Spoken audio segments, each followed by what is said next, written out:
E aí, pessoal, vamos dar prosseguimento aqui ao nosso curso. Essa é a 10ª aula.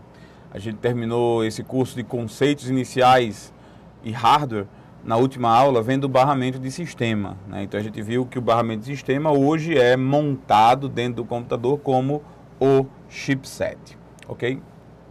Veja só, a gente vai ver agora, vamos analisar hoje a configuração de um micro.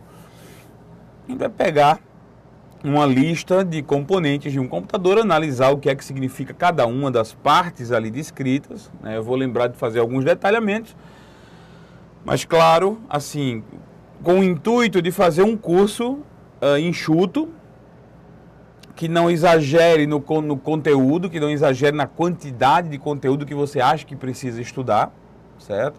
Para a maioria dos concursos que você pode vir a enfrentar com essa matéria. Quem está de olho aí nos concursos dos fiscos estaduais da Fundação Carlos Chagas, normalmente é esse nível que a gente vai ver aqui. Tribunais, esse nível que a gente vai ver aqui, certo? Polícia Civil, esse nível que a gente vai ver aqui, né? Lembrando, se você vai enfrentar provas feitas pela FGV, pela ESAF ou algumas provas do CESP-NB para a Polícia Federal, é necessário que você veja também o curso de hardware avançado. O curso de hardware, eu não sei se o nome vai ser hardware avançado, né? Ou hardware pesado, hardware Megazord, Jedi, Yoda, Mestre, não sei. Eu não sei qual é o nome que eu vou dar para esse curso ainda, porque eu não comecei a filmar, mas acredito que seja hardware avançado. E hardware avançado é a parte de hardware para quem vai fazer prova dessas instituições, certo? Vamos lá, sem enrolação, sem mais delongas, para a configuração do computador. Uma configuração é a lista de ingredientes que formam o seu computador. Só isso. A lista de ingredientes. Quer dizer, a configuração do computador, ela atua, ela é, na verdade, uma lista das peças, da anatomia do seu computador, seria a palavra certa, certo? São os componentes do seu computador. Nós vamos ter que analisar um a um com suas principais características, ok? Então vamos lá. Tira minha tela.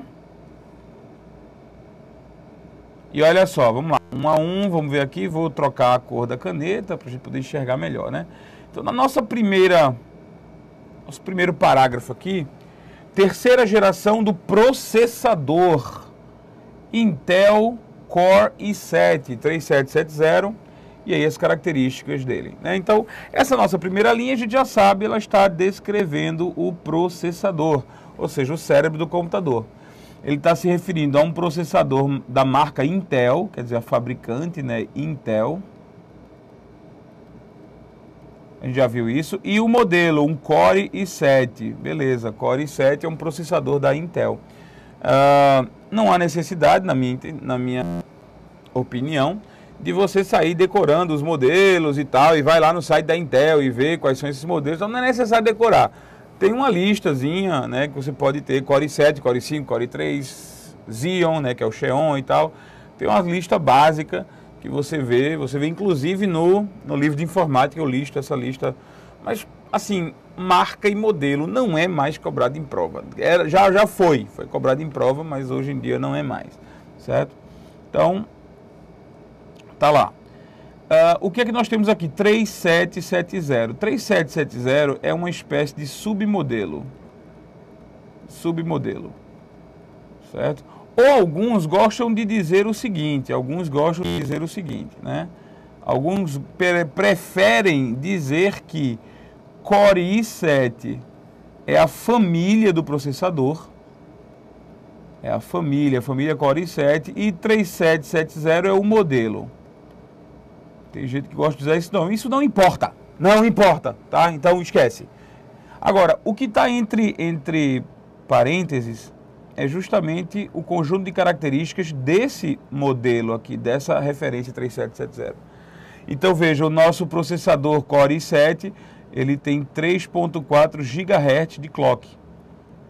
Certo? Isso aqui é a frequência dele, o clock dele, ok?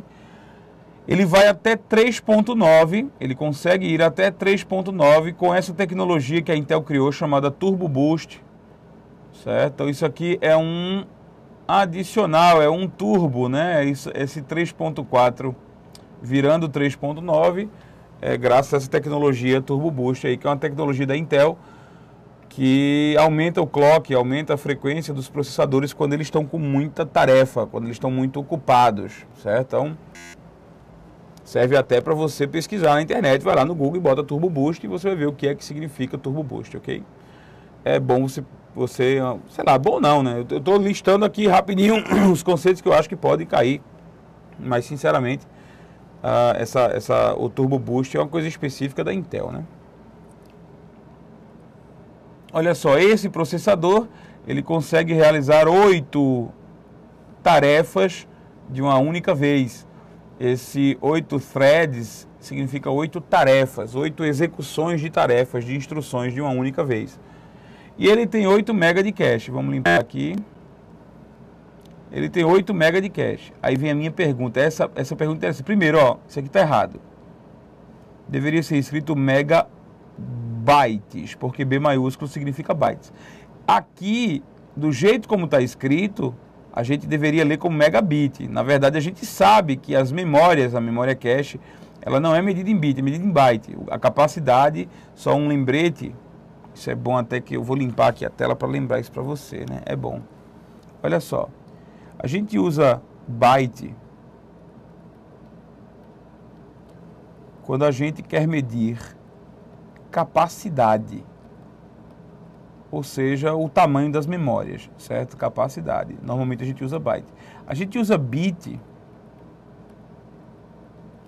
quando a gente normalmente quer medir velocidade.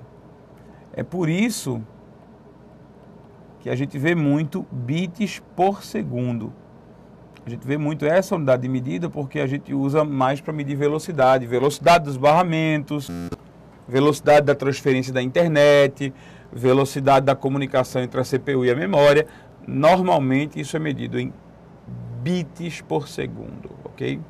Então, mas uma coisa é certa, sempre que a gente mede capacidade, ou seja, sempre que a gente mede o tamanho de uma memória, a gente vai medir em bytes. Sempre, sempre, sempre, ok? Portanto, mesmo que o nosso elaborador ali tenha escrito... Desculpem. Mesmo que o nosso elaborador tenha escrito ali com Bzinho, você tem que subentender de imediato, tá? Que isso aqui significa megabyte, porque estamos medindo o tamanho da cache. Aí eu pergunto, qual cache? Porque a gente aprendeu que existe a cache L1, existe a cache L2, existe a cache L3 às vezes, certo? Então, se uma pergunta de prova, ela falar lá 8 MB de cache, você tem que entender que é qual. É a L1, L2, L3, é a soma das três, é a soma só das duas primeiras. Como é que eu devo entender isso? Sempre que ele disser apenas 8 MB de cache, entenda que é a L2, ok? Então, a L1 é muito pequena para eles mencionarem em tamanho. A L3 não é comum, portanto, quando ela aparece, sempre se diz que é L3. Quer dizer, se isso aqui fosse 8 MB de cache L3, apareceria aqui escrevendo 8 MB de cache L3. Ele diria isso. Então, como L2 é comum, certo? E é a única que se menciona, que se merece mencionar entre L1 e L2, então sempre que aparecer 8 MB, 4 MB de cache e não disser qual é, você sabe que é obrigatoriamente a L2, ok? Um dia isso vai mudar. Um dia a L3 vai ser tão comum que as próximas gerações vão dizer memória cache, 10 MB de memória cache, e você vai subentender que a memória cache é L3, mas por enquanto não é assim. Vamos lá, nossa segunda linha. Então, nossa primeira linha fala sobre o processador e suas características, né? Então, nós temos aqui o processador, a CPU, né? A nossa segunda linha fala sobre a memória principal. Memória principal.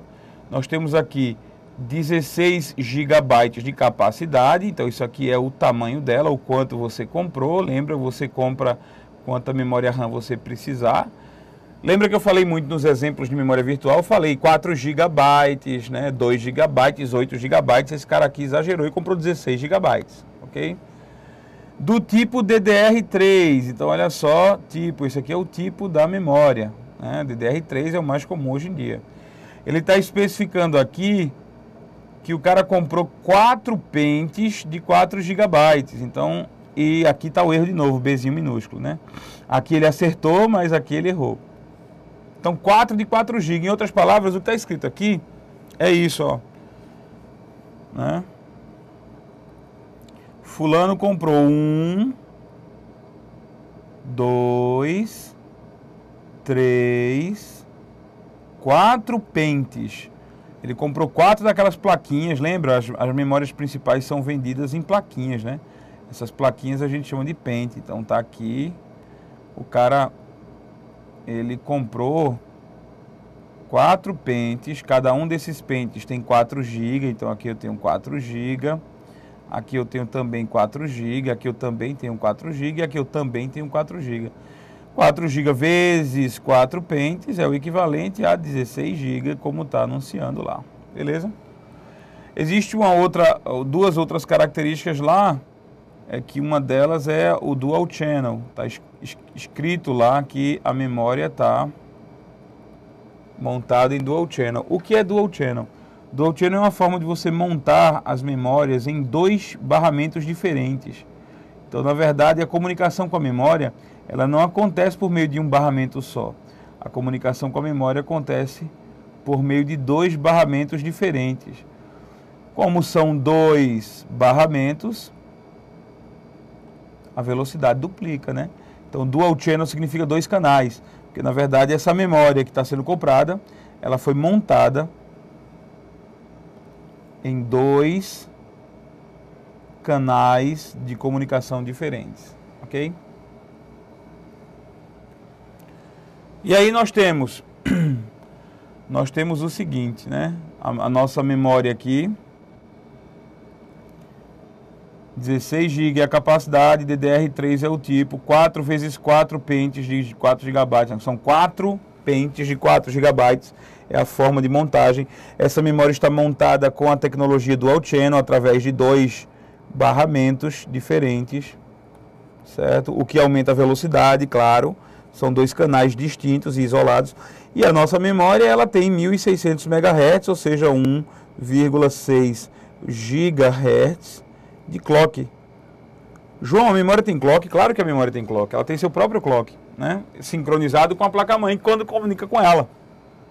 Mas ela tem seu próprio clock. Então, a memória RAM vendida em pequenas plaquinhas, em pequenos pentes, encaixado na placa-mãe.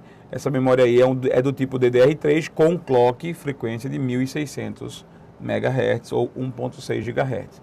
Essas são as características desse pente de memória. Quando você for comprar memória para o seu computador, você tem que saber qual é o tipo que você precisa e que pode ser encaixado na sua placa-mãe.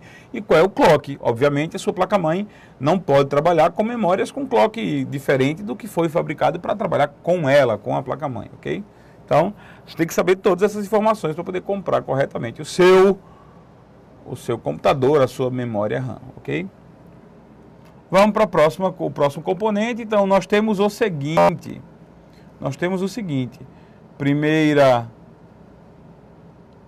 parágrafo é o processador. Aqui nós estamos estudando as características da memória principal, memória RAM. A terceira é o quê? Unidade de armazenamento Solid State Drive de 256 GB mais um disco rígido de 3 TB.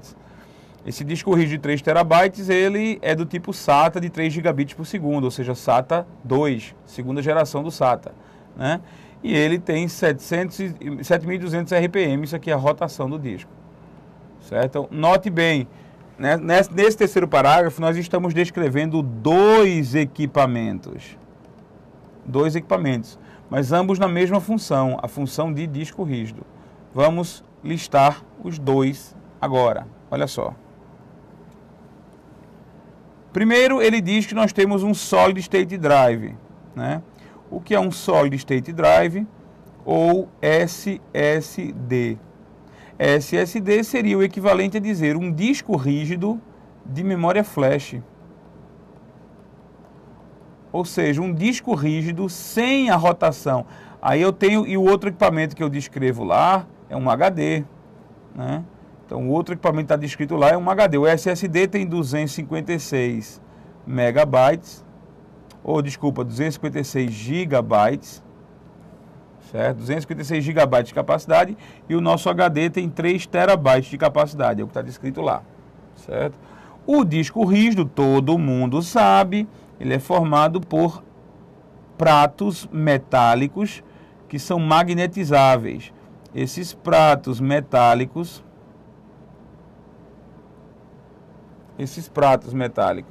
eles giram ao redor de um eixo, certo? Eles giram ao redor de um eixo. Isso é um trabalho mecânico, como a gente sabe e tal. Então o HD é uma memória magnética. É necessário que os pratos girem. A gente já viu isso. O SSD não. O SSD não contém discos, ele contém circuitos eletrônicos de memória flash. Ou seja, ele é um grande pendrive, certo? Só que ele fica dentro do nosso computador, ele substitui o HD. Então o SSD é o futuro dos HDs, provavelmente. A única desvantagem hoje é o preço. Você percebe que eu tenho aqui um HD de 3 terabytes. E ali em cima eu tenho um SSD com 256 GB, certo? 256 é 12 vezes menor. Então esse HD é 12 vezes maior em capacidade. Se brincar, ele ainda é mais barato. Esse HD de 3 terabytes ainda é mais barato do que o SSD de 256 GB. Mas isso vai mudar, porque a memória flash vai se tornar mais barata com o tempo de fabricar, obviamente. Ela nunca vai chegar no preço de uma memória magnética, porque as memórias magnéticas são realmente muito baratas, certo? Mas, veja só, a gente vai ver o aumento dos SSDs e as vantagens dos SSDs em relação aos HDs, né? O HD é mecânico, ele tem que fazer movimento para poder ser lido. Então ele consome mais energia, ele é mais barulhento, né? Que mais? A vida útil do HD teoricamente é menor, mas ele é mais barulhento, tem vida útil normalmente menor. Gasta mais energia porque é mecânico e ele é mais lento. O acesso às informações é mais lento do que no SSD. Então o SSD só tem vantagens. A única desvantagem do SSD é a desvantagem financeira. É o custo, a única que você tem no SSD, ok? Então, SSD é um equipamento que por fora parece um disco rígido, mas por dentro não tem nada móvel, nada mecânico, nada magnético. Tudo circuitos eletrônicos de memória flash, ok?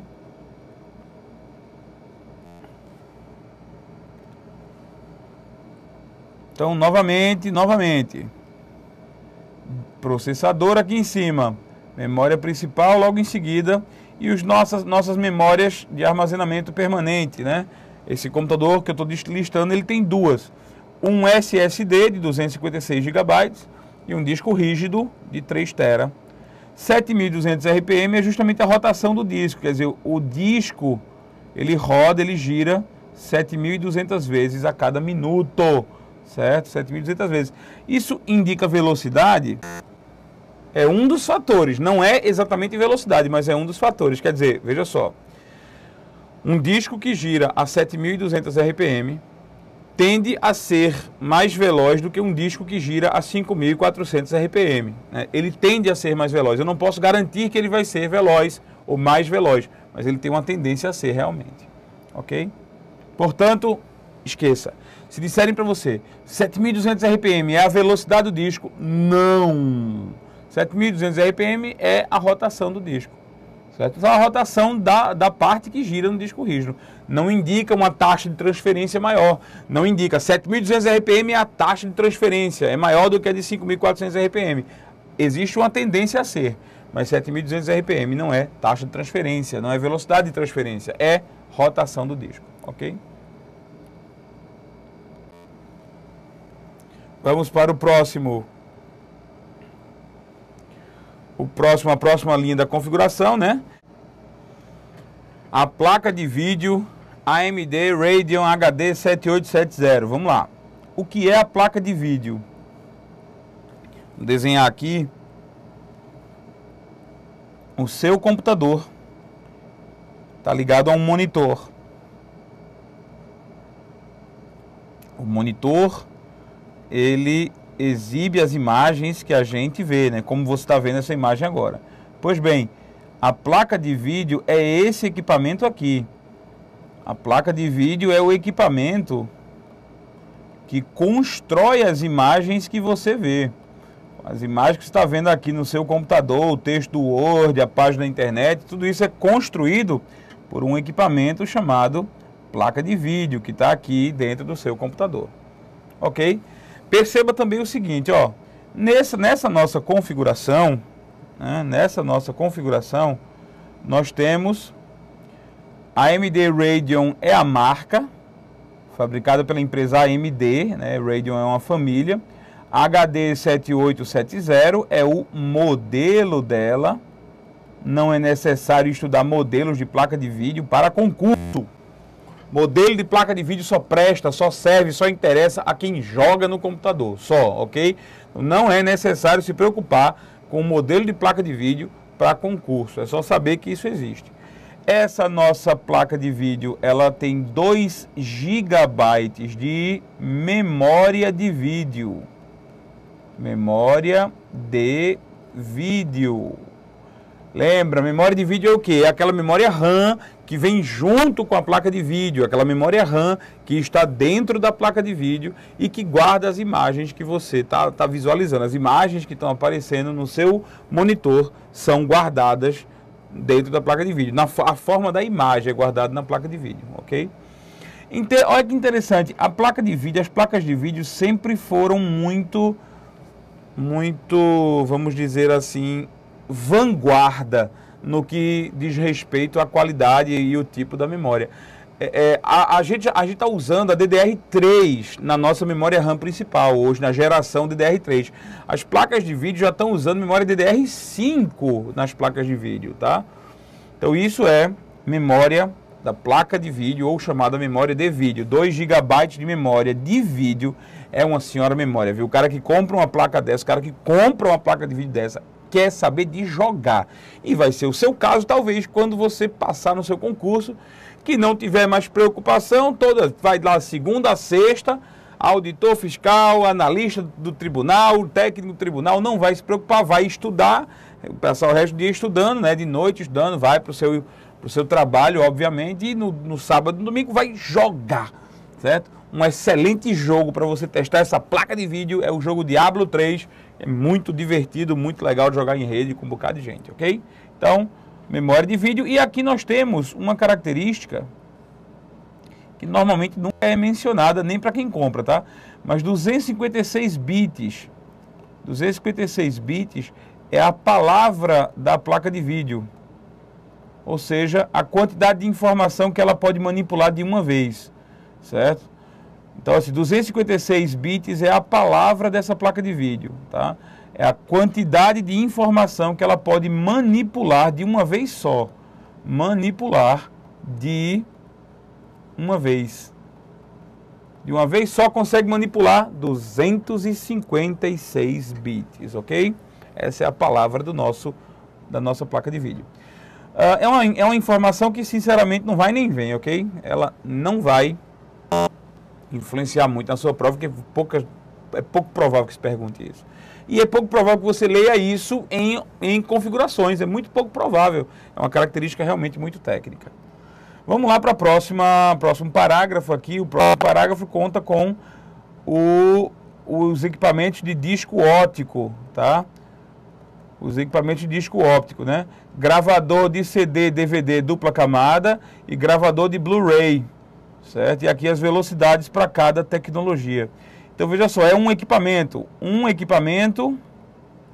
ou 2, não tá descrito aqui exatamente se o gravador de CD, DVD é um e o gravador de Blu-ray é outro, ou se o equipamento, né, os dois equipamentos são um só. Mas de qualquer jeito vamos levar em consideração que são dois diferentes. Eu tenho aqui um gravador de Blu-ray, claro, se ele consegue gravar Blu-ray, ele consegue gravar as gerações anteriores, né? Se ele consegue gravar DVD, consegue gravar CD. Tá? Então eu tenho aqui dois equipamentos, um gravador de DVD, ok? E um gravador de Blu-ray, um equipamento que consegue gravar também CD e DVD. Certo? Essas velocidades aqui, 6 vezes BDR, DVD R menos RW, os tipos DVDs, são coisas que a gente vai estudar no hardware avançado, certo? Então, é o equipamento para discos ópticos, o equipamento que manipula discos ópticos em seu computador. E, finalmente, a última linha da nossa configuração é uma placa de rede sem fio.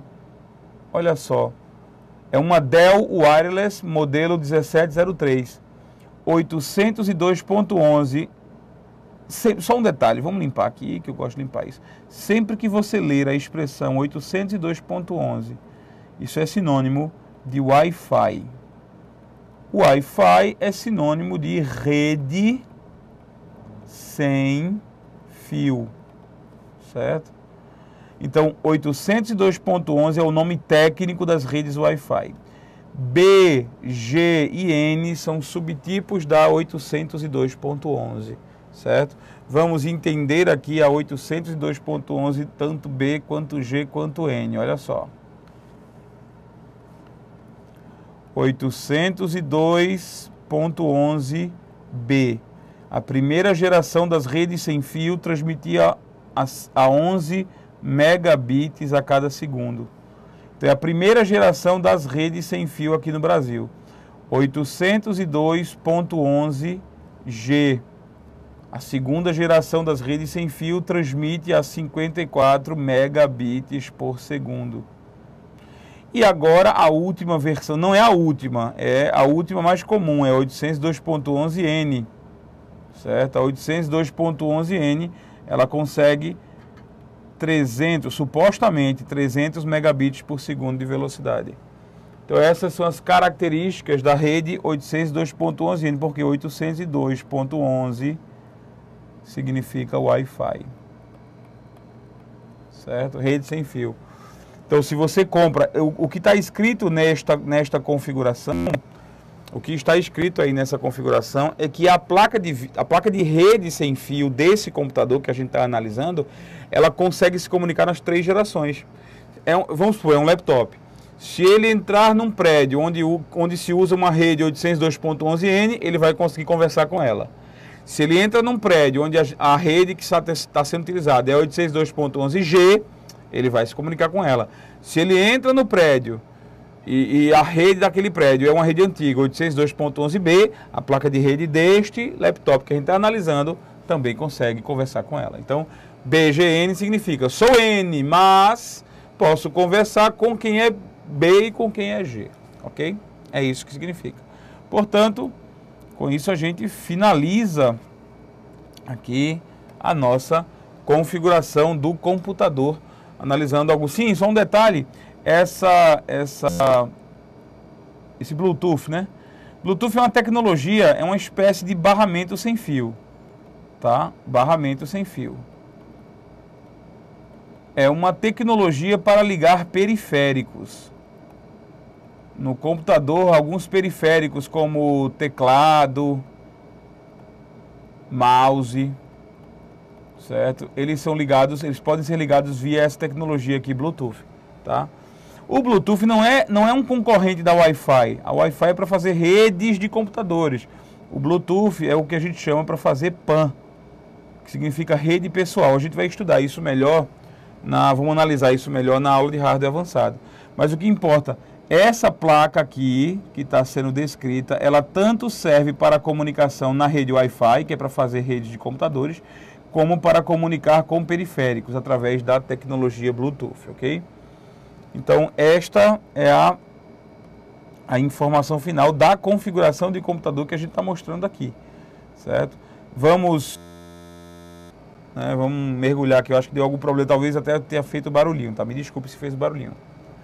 Vamos mergulhar nessas configurações no outro curso, né? Porque, aí você pode perguntar mesmo, por que, João, você fez questão de separar e não colocou tudo num curso só? Porque eu estou vendo os perfis das provas. Os perfis das provas, da maioria das provas, não mergulha muito fundo nisso. Então eu não posso sacrificar a maioria das pessoas que vai fazer uma prova que não exige hardware tão pesado. Porque se eu colocar um curso com 80 horas de hardware, você tem condições de mensurar aquilo que pode e o que você não pode deixar de estudar? Não pode.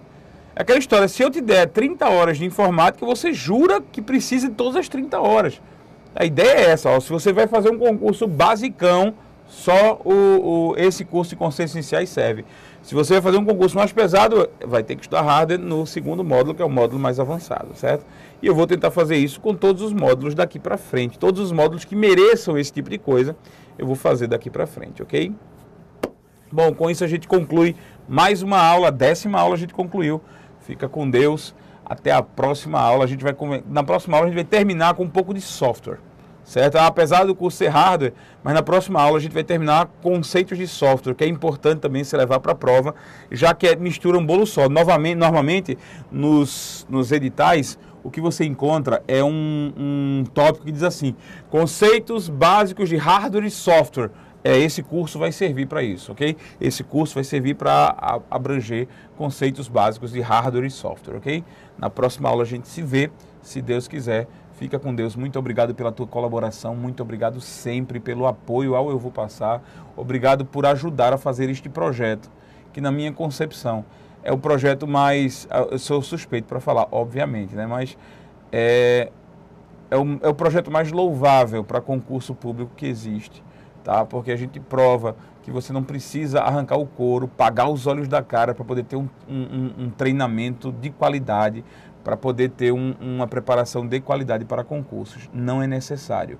Eu sabia disso, sempre soube disso, sempre antes de ter criado mesmo Eu Vou Passar, eu sabia que podia promover, ou ajudar a promover em regime de parceria, um treinamento, uma preparação de qualidade para vocês. E é isso que Eu Vou Passar acabou se tornando, e eu espero que ele continue aí na ajuda, ajudando você a conseguir seus meritosos feitos, para conseguir seu cargo que você deseja, seu trabalho, para que você possa ajudar a moralizar o serviço público desse país. Tá? Fica com Deus, que Deus te abençoe. Até a próxima aula.